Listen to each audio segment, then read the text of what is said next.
এই বিধানসভা ভোটটা হয়ে গেলে ওকে কে বাঁচায় এবার দেখবো। এই বিধানসভা ভোটটা হয়ে যাওয়ার পরে শুভেন্দু আর ক কেজি হিন্দু থাকে তখন দেখবো। যখন এর আগে তৃণমূলে ছিল তখন ঈদের দিন শাহাবুদ্দিনের বাড়ি থেকে 3 বাটি খেত, তারপর ইডি সিবিআই হাত থেকে বাঁচার জন্য আর অভিষেক ব্যানার্জি তারা খেয়ে বিজেপিতে গিয়ে এখন বড় হিন্দু হয়েছে। এইবার বিধানসভায় গোহারা হওয়ার পরে আর শুভেন্দু অধিকারী আর কদিন হিন্দু থাকে, ক কেজি হিন্দু থাকে দেখবো বিধানসভার পরে। শুভেন্দু অধিকারীকে জিজ্ঞেস করুন বাংলায় রোহিঙ্গার দামের তালিকাটা কোথায় পাওয়া যাবে, ওর বাড়িতে না ওর অফিসে কোথায় পাওয়া যাবে। বাংলায় 1,20,00,000 রোহিঙ্গা আছে বলেছিল বাংলায়, 1,20,00,000 রোহিঙ্গার তালিকা। ইলেকশন কমিশন তো এত লিস্ট বার করলো, এবার আবেদন করছে শুভেন্দু অধিকারীর কাছে 1,20,00,000 রোহিঙ্গার নামটা কোথায় পাওয়া যাবে তালিকাটা দিন। আর ওই শান্তনু ঠাকুরের দেওয়া কি মতুয়া আই কার্ড বলে কি একটা চোতা দিয়েছিল লোককে 2,000 টাকা করে নিয়ে, কি নাকি মতুয়া আই কার্ড, ওই মতুয়া আই কার্ড দেখিয়ে কজন মতুয়ার নাম লিস্টে উঠেছে সেই লিস্টটাকে দিন। ক্ষমতা থাকলে লিস্টটাকে দিই করা পূরণ হতেই হবে, দাবি পূরণ হবে। মানে হবে কি হবে না মানেটা কি? 60 লক্ষ মানুষের নাম বাদ দিয়ে ভোট হবে পশ্চিমবাংলাতে। 60 লক্ষ মানুষ যদি ভোট দিতে না পারেন তাহলে কে বলতে পারে যে এই ভোটের যে ফলাফল হবে সেটাই যথার্থ ফলাফল? হতেই পারে 60 লক্ষ মানুষ ভোট দিলে যে কোনো দলের হয়তো ভোট বাড়তো, হতে পারে তৃণমূল হয়তো আরও বেশি ভোট পেত, হতে পারে হয়তো বিজেপি আরও বেশি ভোট পেত, হতে পারে আমরা আরও বেশি ভোট পেতাম, ফলাফল এদিক ওদিক হয়ে যেতে পারতো। সুতরাং কোনো প্রশ্নই উঠছে না এতগুলো মানুষকে বাদ দিয়ে ভোট করানো।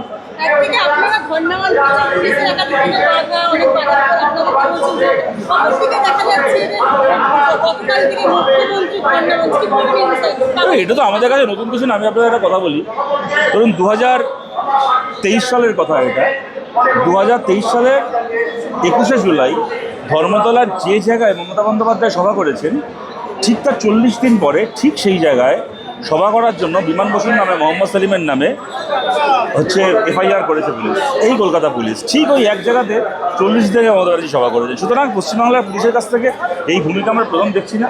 15 বছর ধরে ওরা এই করে গেছে, কিন্তু এই সমস্ত করে যদি ওরা ভাবে যে আমাদের আটকাতে পারলো, আমরা তো করলাম ওদের। আমরা ভেবেছিলাম যে ইলেকশন কমিশনের আপত্তি থাকবে, আমরা ধর্ণা দিলে। এখন দেখছি ইলেকশন কমিশনের থেকে বেশি পুলিশের আপত্তি। ওদের আপত্তি ওরা ধুয়ে জল খাক, আমাদের যা করার আমরা করলাম, ওদের কিছু করার থাকলে ওরা করে নিই, কী করবে? হ্যাঁ আছে তো, দেখাই তো যাচ্ছে, সে তো আছে তো বটেই।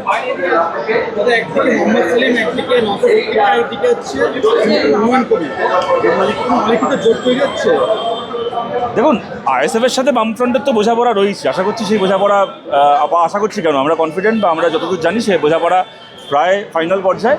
সুতরাং আর কয়েকদিনের মধ্যে সেটা আনুষ্ঠানিকভাবে ঘোষিত হবে এবং আমাদের কর্মীরা মানে বিধানসভা ধরে ইনফ্যাক্ট ব্লক স্তর বুথ স্তর পর্যন্ত গোটা বাংলা জুড়ে আমাদের কর্মীরা একসাথে ভোটের কাজ করতে নেমেও করেছে। সুতরাং সেই বোঝাপড়া তো রয়েছে আইএসএফের সাথে রয়েছে।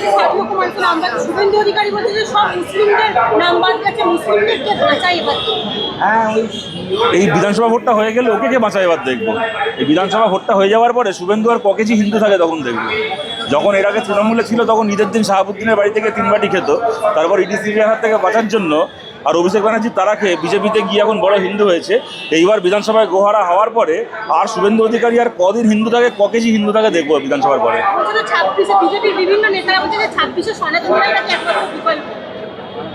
দেখুন, পশ্চিমবাংলাতে সনাতন বা হিন্দু ধর্মের মানুষের জন্য তো বিজেপিকে দরকার হয়নি কোনোদিন। পশ্চিমবাংলাতে বিজেপির নাম শোনেনি বামফ্রন্ট সরকারের আমলে কেউ কোনোদিন। বিজেপির একটা পঞ্চায়েত মেম্বার পাওয়া যেত না, তাতে কি পশ্চিমবাংলায় কারোর হিন্দু ধর্ম পালন করতে অসুবিধা হতো?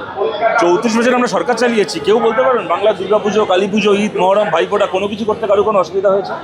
তা মানুষের মুসলমান হওয়ার জন্য তৃণমূলকে লাগে না, কি সিপিএমকে লাগে না, কি আইএসএফকে লাগে না, আর হিন্দু হওয়ার জন্য কারো বিজেপিকে লাগে না। রাজনীতির জায়গায়, ধর্মের জায়গায়।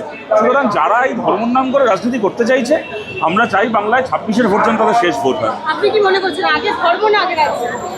কোনোটাই আগে নয়, কোনোটাই পরে নয়। ধর্মের জায়গায়, রাজনীতির জায়গায়। মানুষের একটা ব্যক্তিগত আস্থার জায়গা ধর্ম, আর মানুষের ভাত কাপড় জীবন জীবিকা কেমন হবে সেটা ঠিক হয় রাজনৈতিক পরিস্থিতি বা রাজনৈতিক ক্ষমতা কাদের হাতে আছে তার ওপর। কোনোটার বিরোধী নয়।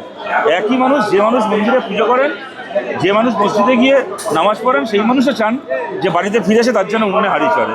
সুতরাং তার আস্থার জন্য মন্দির মসজিদ গির্জা, তার ভাত কাপড়ের জন্য, তার ছেলেমেয়ে স্কুলে পড়াশোনার জন্য, তার কাজকর্মের জন্য, চাকরি বাকরির জন্য, ফসলের দামের জন্য, তার ঘামের মজুরির জন্য আসে কমিউনিস্ট পার্টি তার কাছ থেকে হাতুড়ি তারা।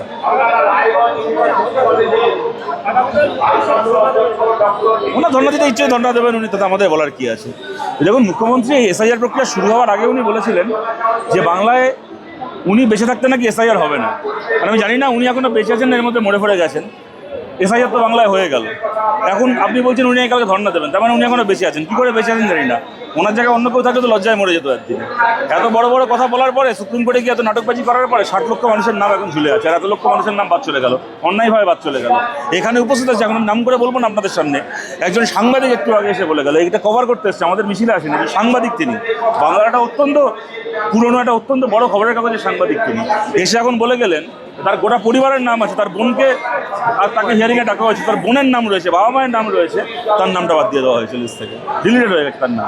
সুতরাং এই যে জিনিসগুলো হয়েছে বাংলায় কী করে হলো? মমতা বন্দ্যোপাধ্যায় থাকতে দেখুন, আমি একটা কথা বলি আপনাদেরকে, রাজনৈতিক দল, একজন রাজনৈতিক নেত্রী সে চেষ্টা করবে নিজের মতো করে রাজনীতি করার, তার জন্য মমতা ব্যানার্জিকে দোষ দিচ্ছি না, কিন্তু কোনো একটা জায়গায় তো রাজনীতির ঊর্ধ্বে মানুষের জন্য সঠিক দায়িত্বটা পালন করতে হবে। আজকে আমরা এখানে কোনো ক্ষমতায় নেই, আমাদের ধর্ণা দেওয়া, মিটিং করা, মিছিল করা ছাড়া আমাদের হাতে আর কিছু করার মতো নেই, আমরা এই কাজটা করছি। কিন্তু বলুন তো, যারা সরকার রয়েছে তার কাজ কি খালি ধর্ণা দেওয়া আর সুপ্রিম কোর্টে গিয়ে নাটকবাজি করা?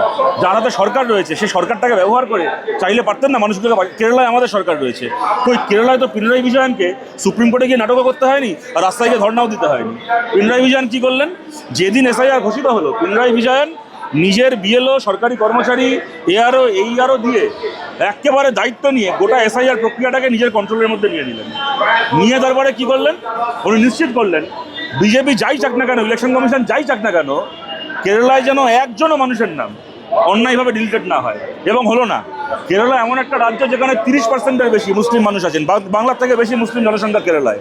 কেরালায় 18%-এর ওপর খ্রিস্টান মানুষ রয়েছেন কেরালায়। অর্ধেকের কাছাকাছি মানুষ হিসাব করলে দেখা যাবে ধর্মীয় সংখ্যালঘু সম্প্রদায়, মানে 45-46%-এর ওপর মানুষ তারা ধর্মীয় সংখ্যালঘু।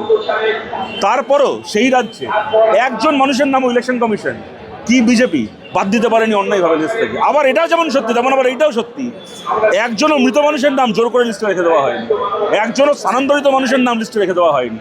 স্বচ্ছভাবে এসআইআর প্রক্রিয়া শেষ হয়ে যে নামগুলোর বাদ যাওয়া তাদের নাম বাদ গেছে, প্রত্যেকজন জেনুইন ভোটারের নাম লিস্টে রয়েছে।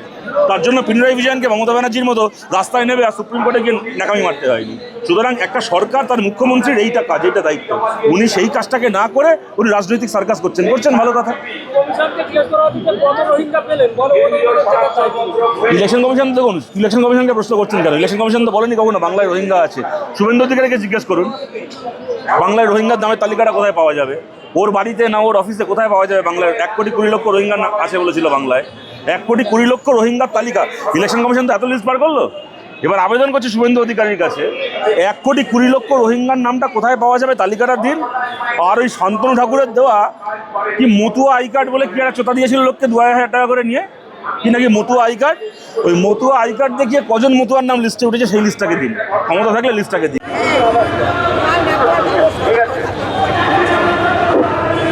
কমরেড ও বন্ধুগণ, আপনারা এখানে দীর্ঘ সময় ধরে গতকাল রাত্রে, তার আগে এবং এখন পর্যন্ত অনেক বক্তব্য শুনেছেন।